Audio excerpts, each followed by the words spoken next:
Cyber ആക്രമണത്തെ അപലപിക്കണം എന്നുള്ളതിൽ ആർക്കും രണ്ടഭിപ്രായം ഉണ്ടാകാൻ വഴിയില്ല. സൈബർ ആക്രമണം എന്ന് പറയുമ്പോൾ അത് പല രീതിയിലുണ്ട്. സൈബർ ബുള്ളിയിങ് എന്നുള്ള വാക്കിന് പല അർത്ഥതലങ്ങളുമുണ്ട്. ഇവിടെ ഒരു തെരഞ്ഞെടുപ്പ് കാലമാണ്. തെരഞ്ഞെടുപ്പ് കാലത്ത് എതിർ സ്ഥാനാർത്ഥിയെ തറപറ്റിക്കുന്നതിന് അല്ലെങ്കിൽ എതിർ സ്ഥാനാർത്ഥിയെ ദുർബലയാക്കുന്നതിന്, അത് മാനസികമായി ദുർബലയാക്കുന്നതടക്കമാകാം, അങ്ങനെയുള്ള കാര്യങ്ങൾക്കായി ഈ ഒരു ക്ലിപ്പ് അല്ലെങ്കിൽ ഈ പറയുന്ന രീതിയിലുള്ള കാര്യങ്ങൾ നടന്നിട്ടുണ്ടാകാനായുള്ള ഒരു സാധ്യതയാണ് നമ്മുടെ മുന്നിലുള്ളത്. അത് തെളിയിക്കപ്പെടാത്തിടത്തോളം കാലം, അല്ലെങ്കിൽ അങ്ങനെയുള്ള ഡോക്ടർ അരുൺ നേരത്തെ സൂചിപ്പിച്ചതുപോലെ സൈബർ ഇടത്തിൽ അങ്ങനെ ഒരു ക്ലിപ്പ് പ്രചരിപ്പിക്കപ്പെട്ടിട്ടുണ്ടോ എന്നത് പരിശോധിക്കപ്പെടേണ്ടതാണ്. അത് പരിശോധിക്കപ്പെട്ടിട്ടില്ല. ഇതിൽ പക്ഷേ കെ ശൈലജയെ ഞാൻ അവിശ്വസിക്കുന്നില്ല. കാരണം ഒരു സ്ത്രീ വന്ന് പറയുകയാണ്, അല്ലെങ്കിൽ ഇങ്ങനെയൊരു കാര്യം പറഞ്ഞ് വോട്ട് പിടിക്കേണ്ട ഒരാളല്ല കെ ശൈലജ. കാരണം റിപ്പോർട്ടറിന്റെ സർവേയിലടക്കം കെ ശൈലജ എത്രത്തോളം കരുത്തയായ ഒരു വ്യക്തിത്വമാണ്, അത് കേരള രാഷ്ട്രീയത്തിൽ തന്നെ എത്രത്തോളം കരുത്തയായ ഒരു വ്യക്തിയാണ് എന്നുള്ളത് വ്യക്തമായതാണ് നമുക്കടക്കം. ഇതിൽ നോക്കൂ, 67കാരിയാണ് കെ ശൈലജ. ഈ വർഷം അവർക്ക് 68 വയസ്സാകും. കെ ശൈലജയുടെ എതിർ സ്ഥാനാർത്ഥി ഷാഫി പറമ്പിലിന്റെ പ്രായം കൂടി നമ്മൾ ഈ ഘട്ടത്തിൽ കണക്കിലെടുക്കേണ്ടതുണ്ട്. കെ ശൈലജയെ പോലെ ഒരാളെ, അത്രയും മുതിർന്ന ഒരു നേതാവിനെ, ഒരു വനിതയെ ഇങ്ങനെയൊക്കെ പറയുന്നുണ്ടെങ്കിൽ അതിനെ അപലപിച്ച് ആദ്യം രംഗത്ത് വരേണ്ടത് ഷാഫി പറമ്പിൽ എന്ന് പറയുന്ന സ്ഥാനാർത്ഥിയാണ്. ഷാഫി പറമ്പിൽ ഒരു ക്യാരക്ടറുള്ള ഒരു സ്ഥാനാർത്ഥിയാണെങ്കിൽ ആദ്യം തന്നെ ഷാഫി അതിൽ രംഗത്ത് വരികയും ആരെങ്കിലും ചെയ്തിട്ടുണ്ടെങ്കിൽ എന്നല്ല, ഇപ്പോൾ പ്രൊഫൈൽ അടക്കം പുറത്തു വന്നിട്ടുണ്ട്. അപ്പോൾ കെ ശൈലജ ആരോപിക്കുന്നത് ഷാഫി പറമ്പിലിന്റെ മീഡിയ വിങ് അങ്ങനെ ചെയ്തു എന്നാണ്. അത് തെളിയിക്കപ്പെടണം എത്രയും പെട്ടെന്ന്. ആ പരാതിയിൽ ഇപ്പോൾ അടയിരിക്കുകയാണ്. അതാണ് നടന്നുകൊണ്ടിരിക്കുന്നത്. പരാതിയിൽ അടയിരുന്നിട്ടൊന്നും ഒരു കാര്യവുമില്ല. ഈ വ്യാജ പ്രചരണത്തിന് പിന്നിൽ ആരാണ് എന്നുള്ളത് 26-ാം തീയതി പോളിംഗ് ബൂത്തിലേക്ക് പോയതിനു ശേഷം അറിഞ്ഞാൽ പോരാ കേരളത്തിനും വടകരയ്ക്കും. എൻ്റെ സ്റ്റാൻഡ് അതാണ്. സൈബർ ആക്രമണത്തെ നമ്മൾ വെറുതെ അപലപിച്ച് പറഞ്ഞു പോയിട്ടും കാര്യമില്ല, സോഷ്യൽ മീഡിയയിൽ 2 പോസ്റ്റ് ഇട്ടിട്ടും കാര്യമില്ല. ഇങ്ങനെയൊന്ന് നടന്നിട്ടുണ്ടെങ്കിൽ, ഞാൻ ഇപ്പോഴും പറയുന്നു, അങ്ങനെയൊന്ന് നടന്നിട്ടുണ്ടെങ്കിൽ അത് ആരാണ് ചെയ്തത്, അതിന് അങ്ങനെ ചെയ്യാൻ നിർദ്ദേശം കൊടുത്തത് ആരാണ്, അത് കേരളത്തിന് അറിയണം. അത് കേവലം വടകരയിലെ സ്ഥാനാർത്ഥി കെ ശൈലജയ്ക്ക് വേണ്ടി മാത്രമല്ല, കേരളത്തിലെ മുഴുവൻ സ്ത്രീകൾക്കും വേണ്ടിയുള്ള ആവശ്യമാണത്. കാരണം കെ ശൈലജ എന്ന് പറയുന്ന MLA-ക്ക്, CPIM കേന്ദ്ര കമ്മിറ്റി അംഗമായ മുൻ മന്ത്രിക്ക് ഒരു തെരഞ്ഞെടുപ്പിന് മത്സരിക്കുമ്പോൾ ഇതാണ് അവസ്ഥയെങ്കിൽ പിന്നെ എങ്ങനെയാണ് വനിതാ സംവരണമൊക്കെ നടപ്പായി കഴിയുമ്പോൾ കേരളത്തിൽ സ്ത്രീകൾ ഈ തെരഞ്ഞെടുപ്പിലേക്ക് വരിക എന്നുള്ളതാണ് ഏറ്റവും പ്രധാനപ്പെട്ട കാര്യം. ഇവിടെ ഇപ്പോൾ CPIM ആണ് ഭരിക്കുന്നത്, തുടർ ഭരണമാണ്. കഴിഞ്ഞ സർക്കാരിൻ്റെ കാലത്ത് മന്ത്രിയായിരുന്ന കെ ശൈലജയ്ക്കാണ് ഈ അവസ്ഥ ഉണ്ടായിരിക്കുന്നത്. കെ ശൈലജയുടെ വാക്കുകൾ തന്നെ നോക്കൂ. അവർ പറയുന്നത് തന്നെ തേജോവധം ചെയ്യുകയാണ്. തേജോവധം എന്ന വാക്ക് മലയാളിക്ക് പരിചിതമായ ഒന്നാണ്. അതായത് അവരെ വ്യക്തിഹത്യ ചെയ്യുകയാണ്. അവരുടെ വ്യക്തിത്വത്തെയാണ് അപമാനിക്കുന്നത്. അവർ ഉണ്ടാക്കിയെടുത്ത അവരുടെ പൊളിറ്റിക്കൽ കരിയറിനെയാണ് ഡാമേജ് ചെയ്യുന്നത്. കാരണം അവരുടെ പൊളിറ്റിക്കൽ കരിയറിൽ അതിൻ്റെ ഏറ്റവും പ്രൈം പൊസിഷൻസിലേക്ക് എത്തിക്കൊണ്ടിരിക്കുന്ന ഒരു സമയത്താണ് അവരെ ഇല്ലാതാക്കാൻ ശ്രമിക്കുന്നത്. ഞാൻ ആ വാക്ക് സൂക്ഷിച്ചു തന്നെയാണ് ഉപയോഗിക്കുന്നത്. അവരെ ഇല്ലാതാക്കാനുള്ള ശ്രമം ആണ് ഇങ്ങനെയുള്ള കാര്യങ്ങളിലൂടെ നടക്കുന്നത്. അതിന് കൂട്ടുനിൽക്കുന്നത് ആരൊക്കെയാണ്? ഇങ്ങനെയൊരു വ്യാജ വീഡിയോ ക്ലിപ്പ് ഉണ്ടാക്കിയിട്ടുണ്ടോ? അല്ല, ഇങ്ങനെയൊരു വ്യാജ വീഡിയോ ക്ലിപ്പ് ഇല്ല. ഇത് വെറും തെരഞ്ഞെടുപ്പ് സ്റ്റണ്ടായി ഇടതുപക്ഷം തന്നെ മുന്നിൽ കൊണ്ടുവരുന്ന ഒന്നാണ് എന്ന് കോൺഗ്രസ് പറയുന്നത് പോലെയാണ് കാര്യങ്ങളെങ്കിലും അതും തെളിയിക്കപ്പെടണം. അല്ലാത്ത പക്ഷം അത് ഉണ്ടയില്ലാത്ത വെടി മാത്രമാണ്. എൻ്റെ വടകര KL18 എന്ന ഇൻസ്റ്റാ പേജിൽ മോർഫ് ചെയ്ത അശ്ലീല ചിത്രം പ്രചരിപ്പിച്ചു എന്നുള്ളതാണ് കെ ശൈലജയുടെ പ്രധാനപ്പെട്ട ആരോപണങ്ങളിലൊന്ന്. രണ്ടാമത്തേത് മങ്ങാട് സ്നേഹതീരം എന്ന വാട്സാപ്പ് ഗ്രൂപ്പിൽ ശബ്ദ സന്ദേശമിട്ട ന്യൂമാഹി സ്വദേശിയും ലീഗ് പ്രവർത്തകനുമായ അസ്ലമിനെ കുറിച്ചാണ്. അസ്ലമിനെതിരെ ഇപ്പോൾ കേസ് രജിസ്റ്റർ ചെയ്തിട്ടുണ്ട്. ഒരു ആക്ഷൻ ഉണ്ടായിട്ടുണ്ട്. പോലീസ് ഒന്നും ചെയ്തിട്ടില്ല എന്നുള്ളതല്ല. ഇനി ഇക്കാര്യത്തിൽ മൂന്നാമത്തേത് പാനൂരിലെ ബോംബ് സ്ഫോടന കേസിലെ പ്രതിയുമായി നിൽക്കുന്ന ചിത്രം അത് വ്യാജമായി നിർമ്മിച്ചു എന്നുള്ളതാണ്. അത് പ്രതി അമൽ കൃഷ്ണയ്ക്കൊപ്പമാക്കിയിരിക്കുകയാണ്, മറ്റൊരാൾക്കൊപ്പം എടുത്ത ചിത്രം. ഇത് മൂന്നും അവർ പറയുന്നുണ്ട്. പക്ഷേ ഈ ക്ലിപ്പിന്റെ കാര്യത്തിൽ മാത്രമാണ് അതിന്റെ ആധികാരികത, അത് കണ്ടവരാരാണ്, ഷെയർ ചെയ്തവരാരാണ് എന്നൊക്കെയുള്ള ചോദ്യങ്ങൾ ഉയരുന്നത്. അതോടൊപ്പം തന്നെ കാന്തപുരം AP അബൂബക്കർ മുസ്ലിയാറിന്റെ ലെറ്റർ പാഡ് വ്യാജമായി നിർമ്മിച്ച് ഇത് ടീച്ചറമ്മയല്ല ബോംബമ്മ എന്ന് വിളിക്കണം ഇവരെ എന്ന കുറിപ്പ് വ്യാപകമായി പ്രചരിപ്പിക്കുന്നു. ഇത് കെ ശൈലജ പറഞ്ഞത് ഏപ്രിൽ 15-നാണ്. നമ്മുടെ അശ്വമേധത്തിലടക്കം പറഞ്ഞ കാര്യങ്ങൾ ഡോക്ടർ അരുൺ സൂചിപ്പിച്ചതുകൊണ്ട് ഞാൻ അതിലേക്ക് പോകുന്നില്ല. കെ ശൈലജ പറയുന്ന വളരെ പ്രധാനപ്പെട്ട ഒരു കാര്യമുണ്ട്. കെ മുരളീധരൻ മാറി ഷാഫി പറമ്പിൽ എന്ന സ്ഥാനാർത്ഥി വടകരയിലേക്ക് വരുമ്പോൾ ന്യൂനപക്ഷ വോട്ടുകളുടെ ഒരു ഏകീകരണമാണ് അവിടെ കോൺഗ്രസ് ലക്ഷ്യമിടുന്നത് എന്നുള്ളത് വ്യക്തമായതാണ്.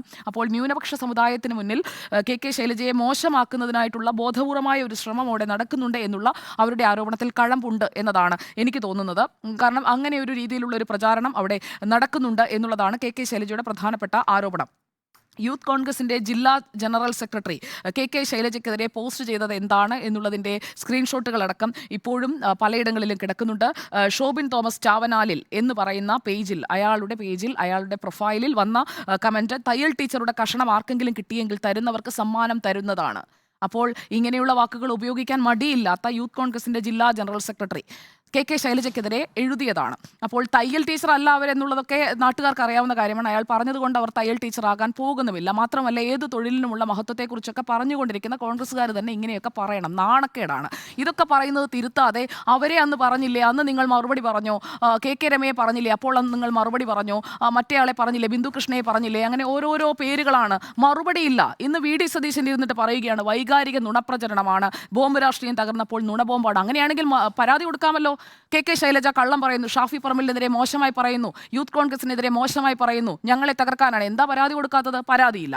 കെ രമയെ ആസ്ഥാന വിധവ എന്ന് വിളിച്ചത് ഇപ്പുറത്ത് കോട്ടിയും, ലതിക സുഭാഷിനെ, കയ്യൂർ സമരനായകൻ കണ്ണന്റെ കൊച്ചുമകൾ രാധയെ, ഉമാ തോമസിനെ, ബിന്ദു കൃഷ്ണയെ, അരിത ബാബുവിനെ, രമ്യ ഹരിദാസിനെ തുടങ്ങി UDF പക്ഷത്ത് സൈബർ ആക്രമണത്തിന് വിധേയയായിട്ടുള്ള എല്ലാവരെയും, മാധ്യമപ്രവർത്തകരുണ്ടെങ്കിൽ അവരെയും ഒക്കെ എടുത്തുകൊണ്ടാണ് ഇന്നത്തെ ചർച്ചകളിൽ മുഴുവൻ ഞാൻ കണ്ടത്. അങ്ങനെയാണ്.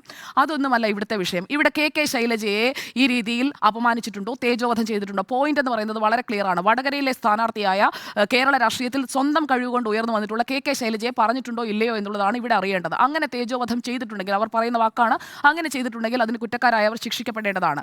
ജയിക്കാനായിട്ട് എന്തും ചെയ്യുക എന്ന് പറയുന്നത് ഒരു ശരിയായ രീതിയല്ല. അതിന് കേരളം നിന്നു കൊടുക്കേണ്ട കാര്യവുമില്ല. നേതൃത്വം അറിയാതെയാണ് സോഷ്യൽ മീഡിയയിലൂടെയുള്ള ദുഷ്പ്രചരണം ഒരു ഭാഗത്ത് കണ്ട ന്യായമാണ്. അങ്ങനെയാണെന്ന് ഞാൻ കരുതുന്നില്ല. നേതൃത്വം ഇത് കണ്ടിട്ട് ചെറുക്കാതിരുന്നത് എന്തുകൊണ്ടാണ് വി ഡി സതീശൻ എന്ന് പറഞ്ഞത് വൈകാരിക നുണപ്രചരണമാണെന്ന്? അങ്ങനെ ഒരു വൈകാരിക നുണപ്രചരണം കെ ശൈലജ എന്ന് പറയുന്ന ഒരു രാഷ്ട്രീയ നേതാവിന് അവിടെ നടത്തേണ്ട ഒരു കാര്യവുമില്ല എന്നുള്ളതാണ് ഒരു കാര്യം. പിന്നെ ഇങ്ങനെയുള്ള ഷെയിംഫുൾ ആയിട്ടുള്ള സെക്സിസ്റ്റ് ലാംഗ്വേജ് ഉപയോഗിച്ചുകൊണ്ടാണ് കെ ശൈലജയെ നേരിടുന്നത്. അപ്പോൾ തന്നെ നിങ്ങൾ തോറ്റു കഴിഞ്ഞു. ഇനി തെരഞ്ഞെടുപ്പിന്റെ ഫലം എന്തുമാകട്ടെ, ഷാഫി പറമ്പിൽ അങ്ങ് ജയിച്ചു പോകുന്നെങ്കിൽ പൊക്കോട്ടെ. പക്ഷേ കെ ശൈലജയുടെ മുന്നിൽ തോറ്റു കഴിഞ്ഞിരിക്കുന്നു കോൺഗ്രസ് എന്നുള്ളതാണ്. കാരണം കോൺഗ്രസിന് ഒരു നിരാശ ബാധിച്ചു കഴിയുമ്പോൾ ചെയ്യേണ്ട രീതിയിലുള്ള ഒരു പ്രചാരണമാണ് ഇതെന്ന് പറയുന്നത്. ഒരു തെരഞ്ഞെടുപ്പ് പ്രചാരണമല്ല. നിങ്ങളുടെ മനസ്സിനുള്ളിലെ ദുഷിപ്പ് പുറത്തു വന്നതാണ്. കൃത്യമായി രാഷ്ട്രീയം പറഞ്ഞ് വോട്ട് ചോദിക്കണമെന്നേ, അല്ലാതെ ഇങ്ങനത്തെ വഴിയിലൂടെ അല്ല. ഒരു പെണ്ണിനെ തോൽപ്പിക്കാനായി ഉടനെ ഇങ്ങനെ അങ്ങ് കാര്യങ്ങൾ പ്രചരിപ്പിച്ചു കഴിഞ്ഞാൽ അതും തെളിയിക്കപ്പെടണം. ഞാനത് വീണ്ടും പറയുന്നു.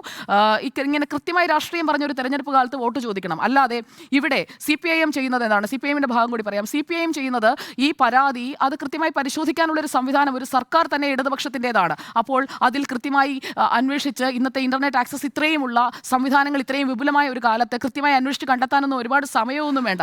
അപ്പോൾ ഈ പറയുന്ന കോൺഗ്രസ്സുകാരാണെങ്കിൽ തുണ്ടും നോക്കിയിരിക്കുന്നു. ഇവർക്കൊക്കെ ഇത്രയ്ക്ക് ലൈംഗിക ദാരിദ്ര്യമാണോ എന്നുള്ളതാണ് അവിടുത്തെ പ്രധാനപ്പെട്ട ചോദ്യം. അതും കെ ശൈലജയൊക്കെ അപമാനിച്ച് ഇല്ലാതാക്കാനായിട്ടൊക്കെയാണ് ശ്രമിക്കുന്നതെങ്കിൽ അതൊക്കെ നാണക്കേടാണ്. പിന്നെ നേതൃത്വം ഇങ്ങനെ വൈകാരിക നുണപ്രചരണം എന്നല്ലേ പറയുന്നത്. അപ്പോൾ പിന്നെ അണികളെ പറഞ്ഞിട്ടും കാര്യമില്ല. പിന്നെ നമ്മൾ നേരത്തെ കണ്ടതാണ് യൂത്ത് കോൺഗ്രസിന്റെ തെരഞ്ഞെടുപ്പിൽ, യൂത്ത് കോൺഗ്രസ് ജില്ലാ ജനറൽ സെക്രട്ടറി ആണല്ലോ ഈ അസഭ്യമൊക്കെ പോസ്റ്റ് ചെയ്തത്. യൂത്ത് കോൺഗ്രസിന്റെ തെരഞ്ഞെടുപ്പിൽ എന്താ സംഭവിച്ചത്? വ്യാജ ID കാർഡ് ആർക്കൊക്കെ ഉണ്ടാക്കിയ? നടൻ വിജയ്, രാഹുൽ ഗാന്ധി, എല്ലാവർക്കും വ്യാജ ID കാർഡ് ഉണ്ടാക്കിയ ആളുകളാണ്.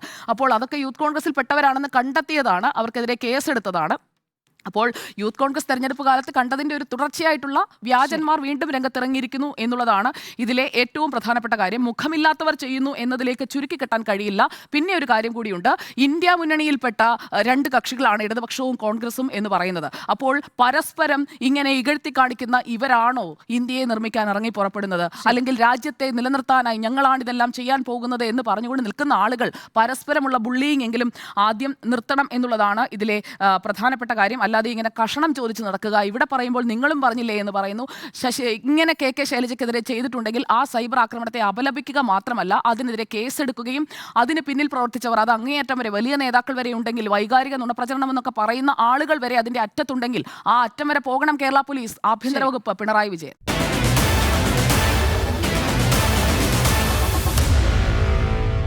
Meet the editors.